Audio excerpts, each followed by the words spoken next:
자, 그리스도의 십자가는 기독교 신앙의 중심이고 핵심입니다. 과연 예수 그리스도의 십자가의 죽으심을 통해서 하나님께서 우리 인간에게 나타내시려고 하신 뜻이, 말씀이, 전언이 무엇인가? 우리는 그 말씀을 듣고 숙고해보고 그 말씀에 순종해야 할 것입니다. 우선 요한일서 4장 7절로 11절 말씀을 보십시다. 요한일서 4장 7절로 11절. 사랑하는 자들아, 우리가 서로 사랑하자. 사랑은 하나님께 속한 것이니 사랑하는 자마다 하나님께로 나서 하나님을 알고, 사랑하지 아니하는 자는 하나님을 알지 못하나니 이는 하나님은 사랑이심이라. 하나님의 사랑이 우리에게 이렇게 나타난 바 되었으니 하나님이 자기의 독생자를 세상에 보내심은 저로 말미암아 우리를 살리려 하심이니라. 사랑은 여기 있으니 우리가 하나님을 사랑한 것이 아니요 오직 하나님이 우리를 사랑하사 우리 죄를 위하여 화목제로 그 아들을 보내셨음이니라. 하나님이 이같이 우리를 사랑하셨은즉 우리도 서로 사랑하는 것이 마땅하도다. 신약성서의 많은 부분은 예수 그리스도의 십자가의 사건에 관한 이야기로 차지하고 있는데, 사도 바울은 고린도전서 2장 2절에서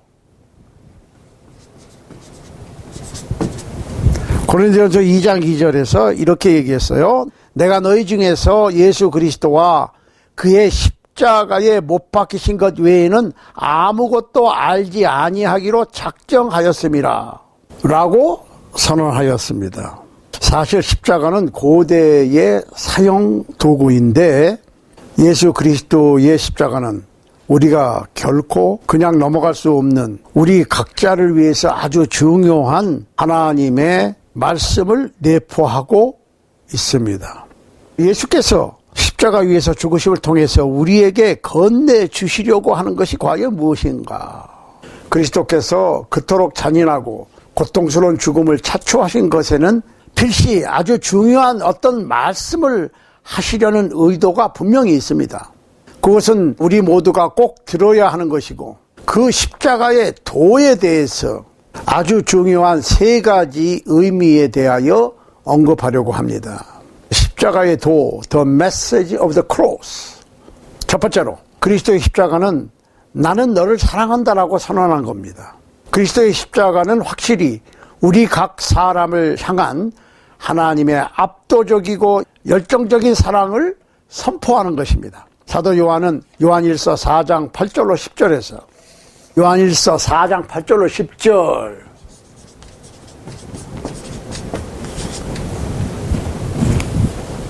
사랑하지 아니하는 자는 하나님을 알지 못하나니 이는 하나님은 사랑이심이라.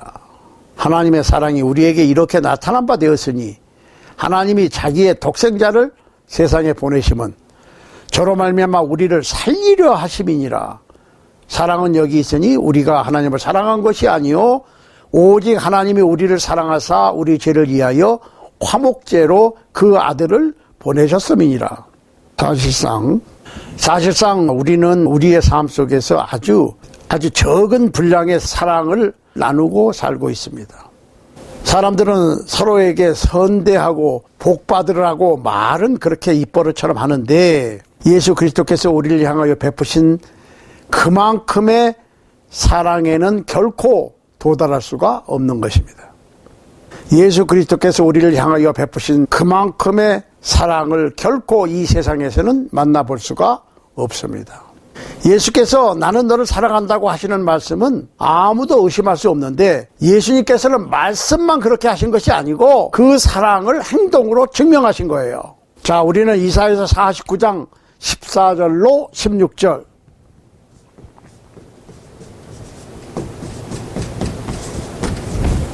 이 말씀을 우리가 생각해 봐야 돼요. 오직 시온이 이르기를 여호와께서 나를 버리시며 주께서 나를 잊으셨다 하였거니와. 자, 이거는 시온의 얘기라.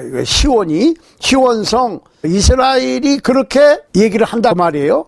그렇지만 주님의 대답은 여인이 어찌 그 젖먹는 자식을 잊겠으며 자기 태에서 난 아들을 긍휼히 여기지 않겠느냐. 그들은 혹시 잊을지라도 나는 너를 잊지 아니할 것이라. 내가 너를 내 손바닥에 새겼고 너의 성벽이 항상 내 앞에 있나니 라고 하나님께서 선언하시는 거예요.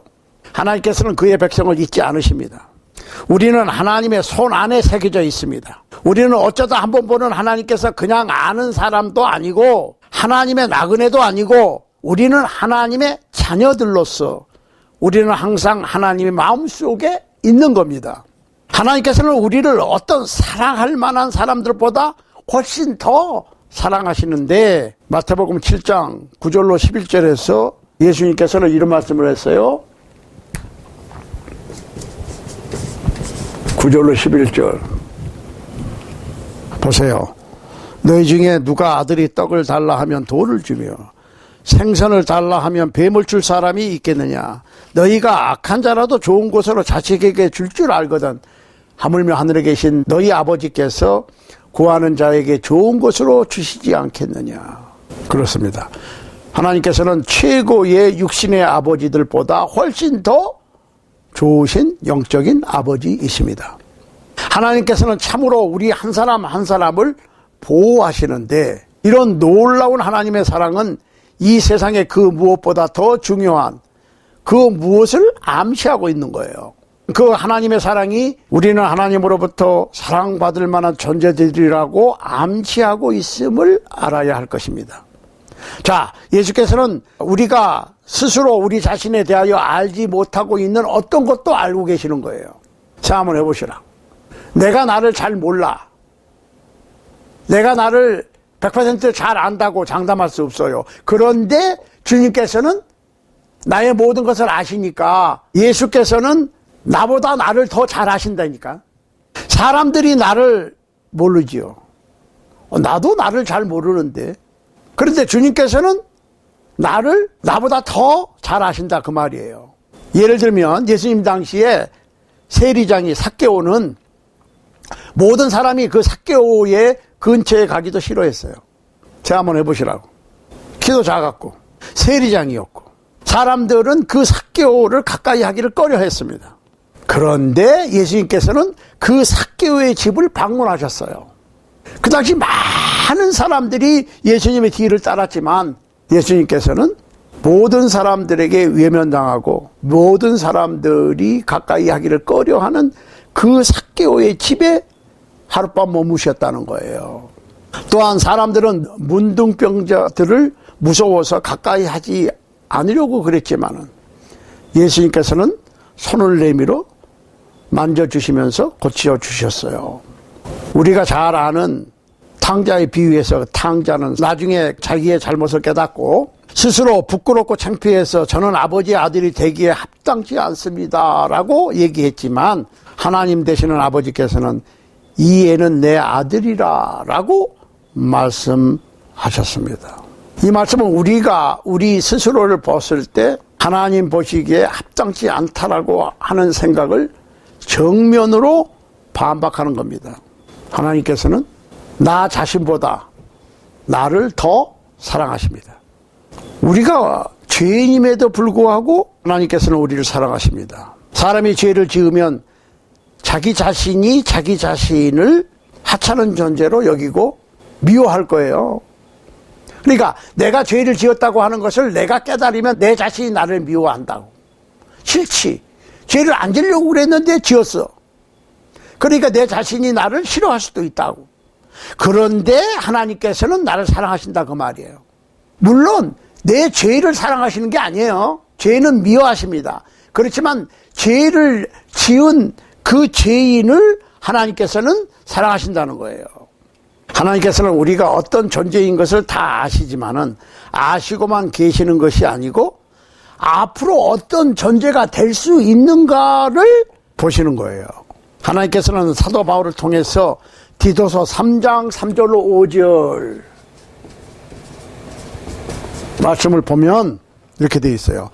우리도 전에는 어리석은 자요 순종치 아니한 자요 속은 자요 각색 정욕과 행락의 종노릇한 자요 악독과 투기로 지낸 자요, 가증스러운 자요, 피차 미워한 자였으나 우리 구주 하나님의 자비와 사랑하심을 나타내실 때에 우리를 구원하시되 우리의 행한 바 의로운 행위로 말미암지 않고 오직 긍휼하심을 쫓아 중생의 씻음과 성령의 새롭게 하심으로 하셨나니 라고 말씀하시면서 우리의 의로운 행위나 공로하고 상관없이 우리를 긍휼하심과 은혜로 중생의 씻음과 성령의 새롭게 하심으로 우리를 구원하셨다. 그러니까 하나님께서는 비록 우리가 죄 가운데 있을지라도 우리를 사랑하시는데 하나님께서는 우리가 죄 없이 완벽하게 의롭기 때문에 사랑하는 것이 아니고 경건하지 못하고 악하고 죄로 엉망진창이 되어버린 상태에 있는 우리를 사랑하셔서 구원하시는 거예요.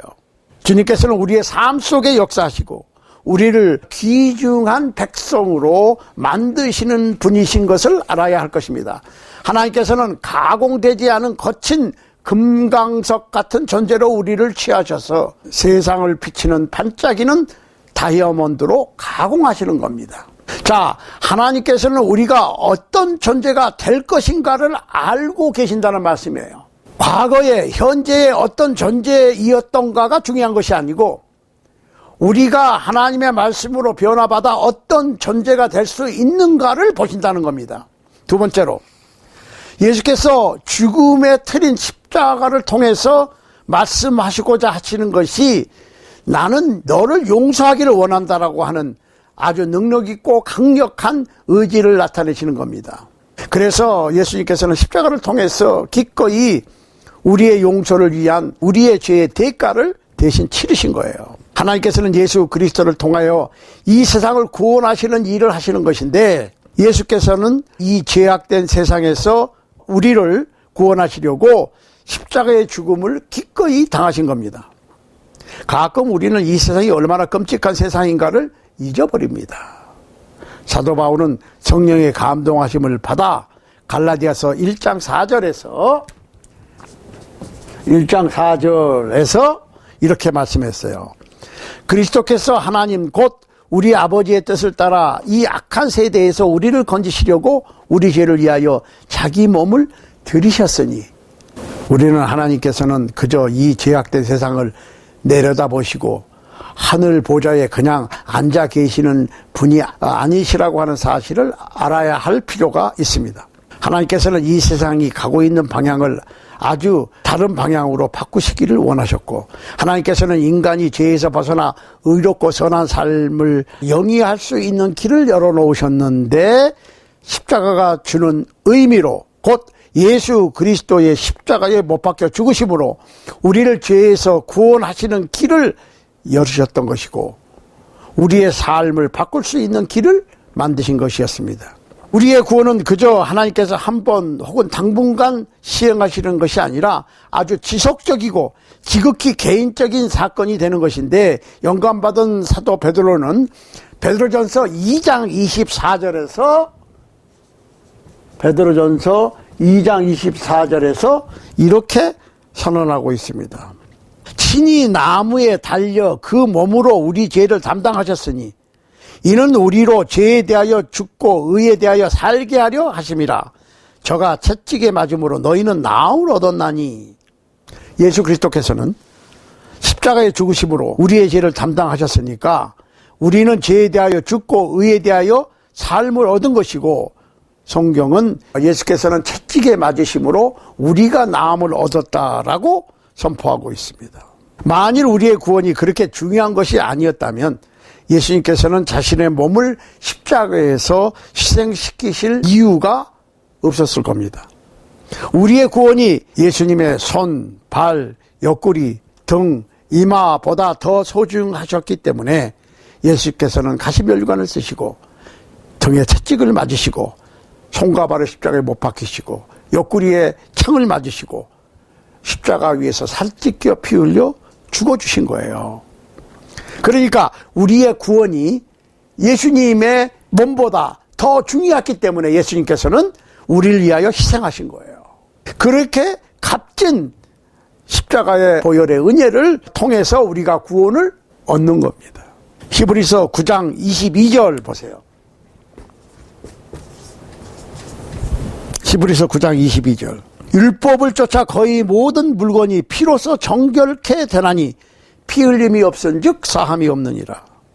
자, 구약시대는 바치는 사람을 대신해서 동물이 죽어서 용서를 받았어요. 근데 그게 유효기간이 1년이야. 그러면 1년 지나면 또 동물을 바쳐야 돼. 그런데 예수님께서 십자가에 못 박혀서 피 흘려서 죽으셨기 때문에 그것은 완벽한 단 한 번으로 모든 시대의 모든 사람의 죄를 담당하신 겁니다. 그러니까 예수님께서 십자가에 피 흘리신 것, 십자가에 못 박혀 피 흘리신 것 이외에는 우리 죄를 대속하실 다른 방법이 없었어요. 요한복음 10장 17절 18절.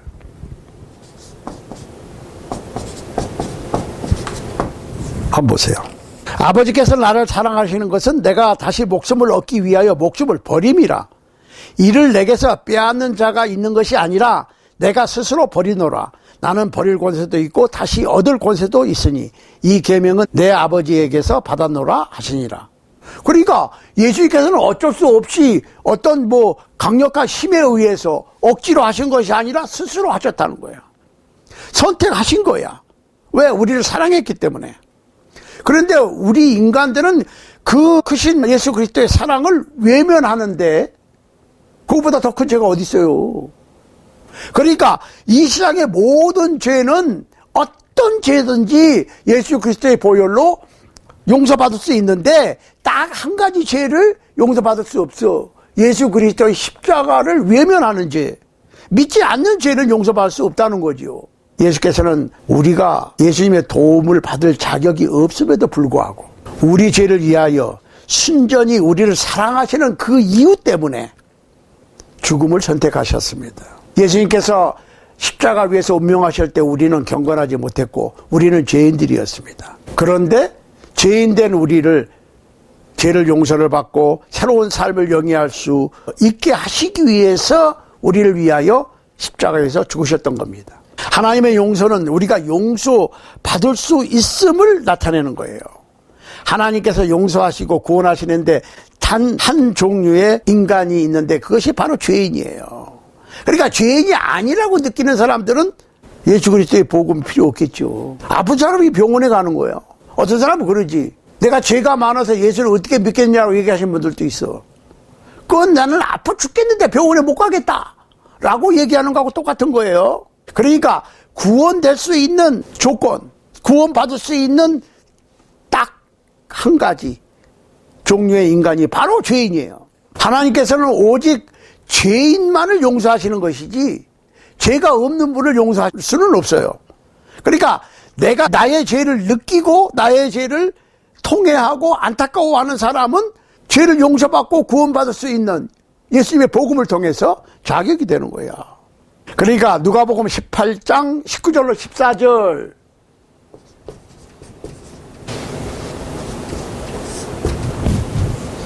9절로 14절. 누가복음 18장 9절로 14절. 9절로 14절입니다. 또 자기를 의롭다고 믿고 다른 사람을 멸시하는 자들에게 이 비유로 말씀하시되 두 사람이 기도하러 성전에 올라가니 하나는 바리새인이요 하나는 세리라. 바리새인은 서서 따로 기도하여 가로되 하나님이여 나는 다른 사람들 곧 토색 불의 간음하는 자들과 같지 아니하고 이 세리와도 같지 아니함을 감사하나이다. 나는 일회에 2번씩 금식하고 또 소득의 11조를 드리나이다 하고 세리는 멀리 서서 감히 눈을 들어 하늘을 우러러보지도 못하고 다만 가슴을 치며 가로되 하나님이여 불쌍히 여기옵소서 나는 죄인이로소이다 하였느니라. 내가 너에게 이르노니 이 사람이 저보다 의롭다 하심을 받고 집에 내려갔느니라. 무릇 자기를 높이는 자는 낮아지고 자기를 낮추는 자는 높아지리라 하시니라. 자, 사람이 하나님께로부터 얼마나 멀리 떠나 있는지 상관없이 하나님께서는 그 사람이 집으로 돌아오기를 기다리고 계시는 거고 돌아올 수 있게 하시는 겁니다.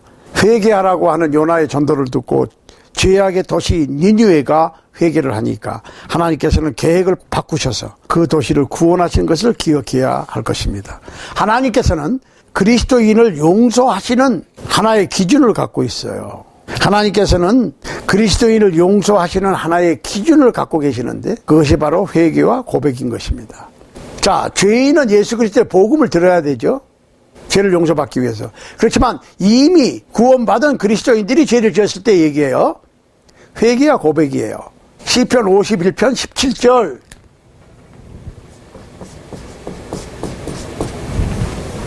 하나님의 구하시는 제사는 상한 심령이라. 하나님이여 상하고 통회하는 마음을 주께서 멸시치 아니하시리이다. 그러니까 내가 죄를 깨닫고 슬퍼하고 가슴 아파하는 것을 멸시치 않는다. 죄를 지었어도 그 얘기예요. 죄를 지은 사람이 가슴 아파하고 슬퍼하는 통회하는 그 마음을 주님께서는 무시하시는 것이 아니라 그것은 아주 하나님께서 받으시는 제사로 인정하신다는 거예요. 시편 34편 18절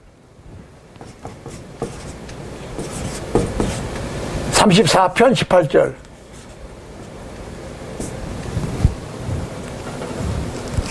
보세요. 여호와는 마음이 상한 자에게 가까이 하시고 중심에 통회하는 자를 구원하시는도다. 내가 죄를 지었으니까 얼마나 마음이 아프고 내가 죄를 짓지 않으려고 그랬지만은 어쩌다 보니까 죄를 지었어.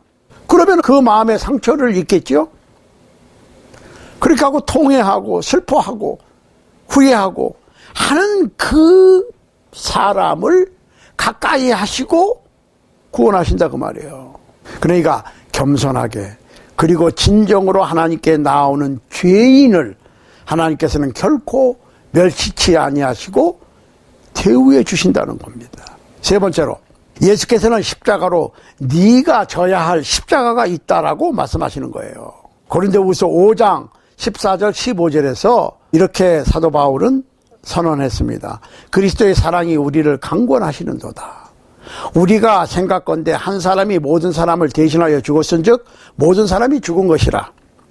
저가 모든 사람을 대신하여 죽으심은 산 자들로 하여금 다시는 저희 자신을 위하여 살지 않고 오직 저희를 대신하여 죽었다가 다시 사신 자를 위하여 살게 하려 함이니라 했어요.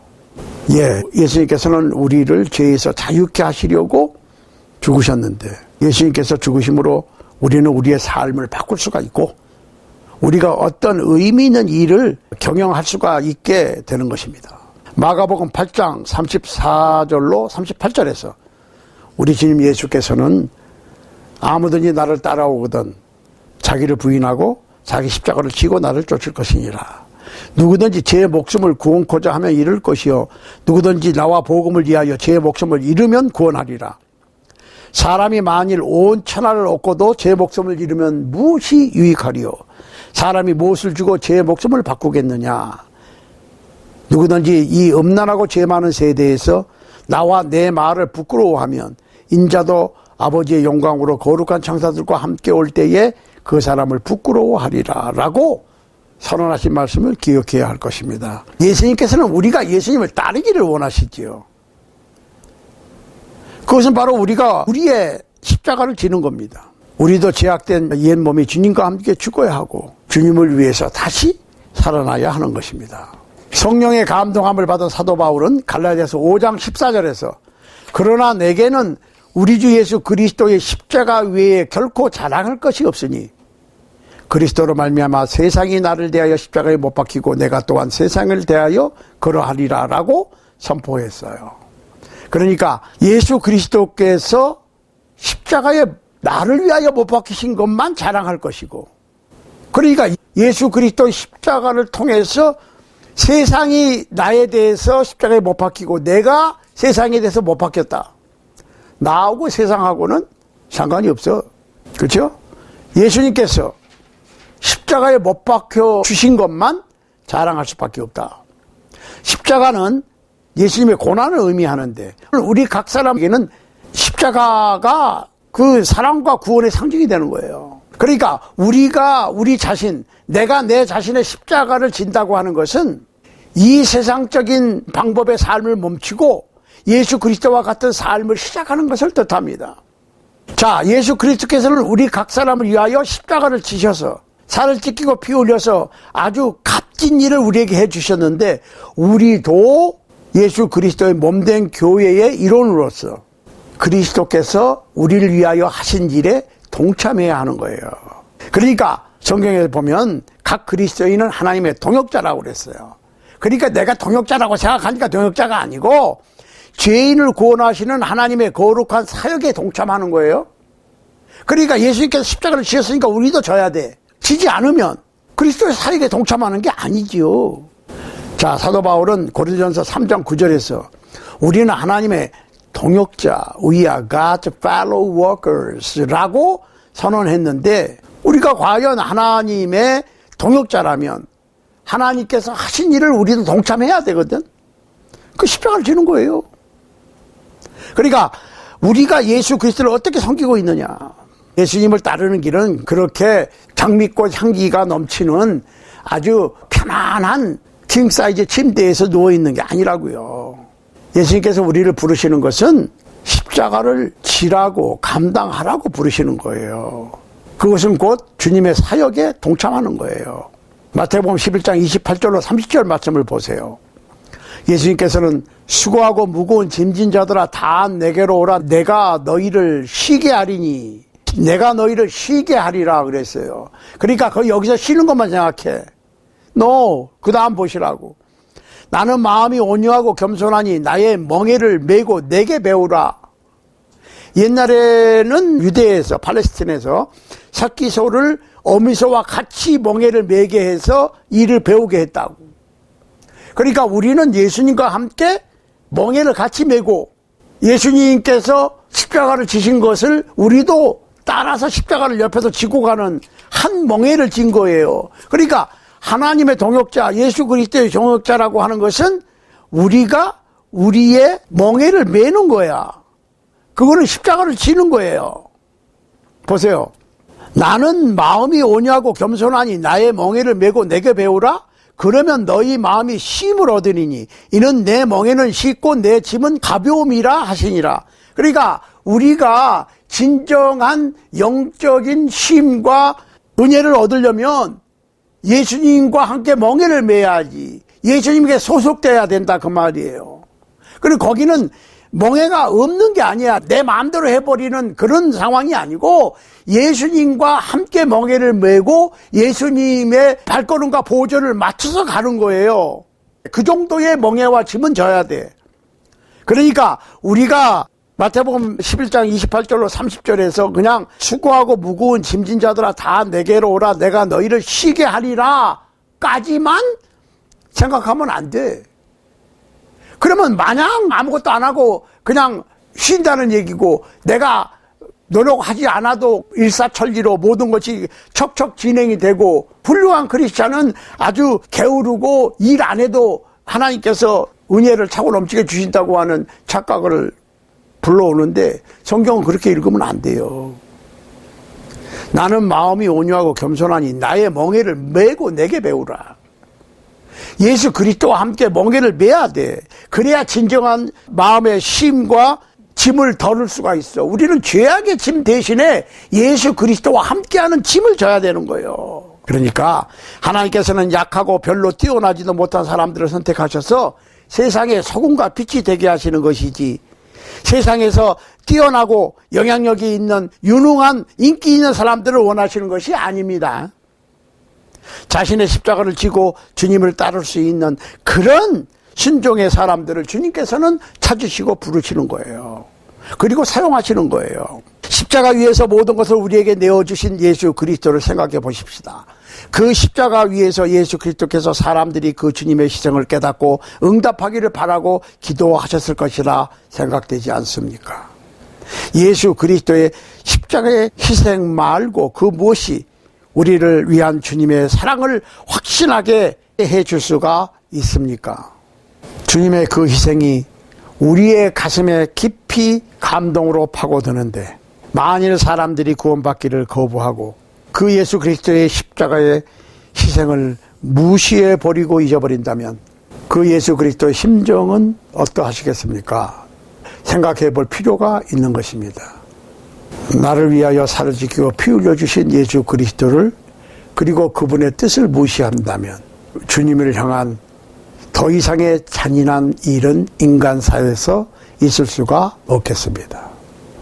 사람들이 예수 그리스도의 희생과 사랑에 귀를 기울이고 그 희생과 사랑에 부응하여 회개하여 순종하여 자신들의 십자가를 지고 충성스럽게 주님을 따른다면 그 주님께서는 얼마나 기뻐하시겠습니까?